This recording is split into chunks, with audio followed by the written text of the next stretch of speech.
За эрчим хүчний сайд Сороконтой бас холбогдож байна. За Орос нефтийнхэнтэй, Хим нефт сервисийнхэнтэй, газ промынхэнтэй холбогдож бол одоо 1-р сард нийлүүлэх шатхуун туслах материалынхаа захиалгыг өгөөд баталгаажуулсан.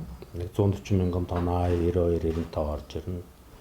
150 мянган тонн дизелийн түлш орж ирэх юмудаа баталгаажуулсан байна. За өнөөдрийн байдлаар нийт 12 сард орж ирэх ёстой А92 бензин бол 75835 тонн ороод ирсэн. Үндсэн тариг 8000 тонн одоо дутуу байна. Энэний бараг 4-5 мянган тонн бол одоо замд явж байна ачигдсан. За 4795 тонн удаа бензин ороод ирсэн. Энэ бол одоо бидний захиалснаас бол даваад ороод ирсэн.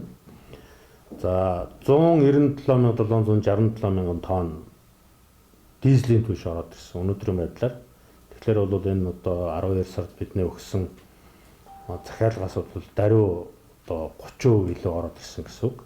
Тэгм учраас бол дизелийн түлш бол одоо харьцангуй доктортой хэвийн одоо ингээд нөөц бүрдүүлээд явхад бол ямар ч асуудал болсон байна. Зүгээр уулуурхаан компаниуд маань бас энэтэй холбогдуулаад бас жоохон нөөцлсөн байх магадaltaй. Тийм учраас бол дахиад бас дизелийн түлш бол орж ирнэ.